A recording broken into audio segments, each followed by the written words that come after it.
Well, a CNN crew reporting on the protest in Minneapolis was arrested by police live on camera. Have a look at this. Do you mind telling me why I'm under arrest, sir? Why am I under arrest, sir? That is reporter Omar Jiminez, who was showing demonstrators being arrested live on TV. He, along with the production team, were then escorted away by officers after having offered to set up in a different location. He has since been released and spoke to the network about his experience. It did cross my mind that what is really happening here?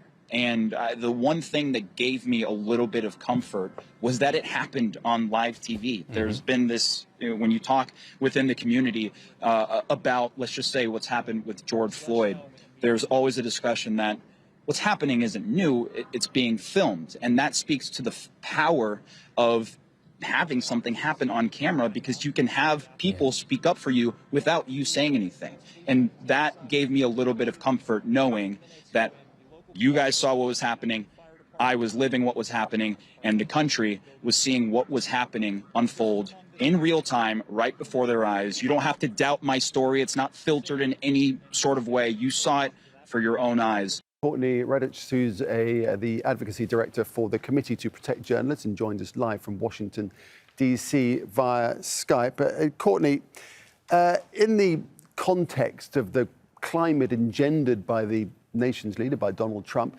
who continually lambasts the fake news media, what do you make of the arrest of this news team in these circumstances in Minneapolis? We're deeply shocked that a CNN reporter and his crew were arrested live on air, despite clearly identifying themselves as members of the press, offering to comply with any police requests to move location.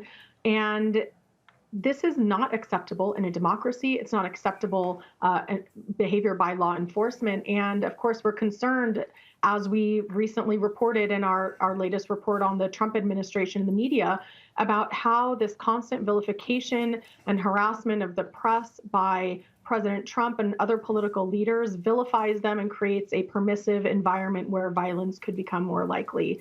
And frankly, sends a signal to law enforcement that, hey, CNN is, as Trump has called them, the enemy of the people. So you can't see any circumstances in which these arrests could have been justified?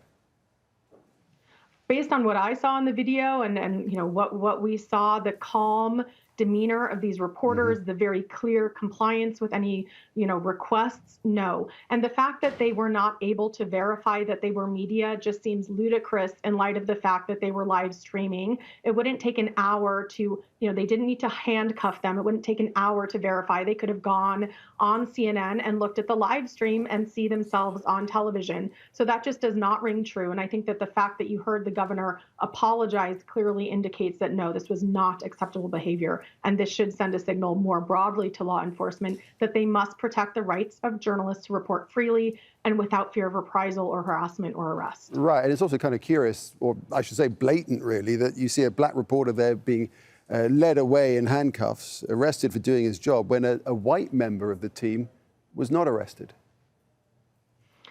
Look, we don't think any journalist should be arrested for doing their jobs, but we also know that in this environment that journalists of color, women journalists, journalists who somehow occupy a minoritized identity, face additional harassment and threats in doing their jobs. According to the U.S. Press Freedom Tracker, which we helped found, there have been at least 2 arrests of journalists this year, 9 arrests last year. We saw, for example, at Standing Rock that Native American journalists were arrested. So, unfortunately, I can't say, personally that this is super surprising. What was surprising is that any journalists were being arrested in America for doing their job calmly, complying with law enforcement. There was literally no excuse for that behavior on the part of the Minneapolis Police Department. Yeah, it's almost unbelievable looking at these pictures, isn't it? Given the importance of this story, how concerned are you the ability for journalists to report what's going on with these protests, and then knocking it forwards to November as we enter the run-in to the election? We are deeply concerned about the safety of reporters reporting on the election, on protests, on civil unrest. And then you wrap into that the challenges of reporting during the coronavirus pandemic.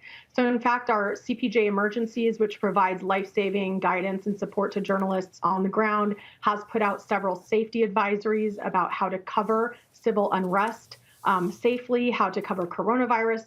We're working on a whole elections safety guide. So this is taking a lot of efforts, a lot of resources by us, by other organizations that are committed to ensuring that the American public is able to be informed during this important political period, which depends on journalists being able to do their jobs safely and securely.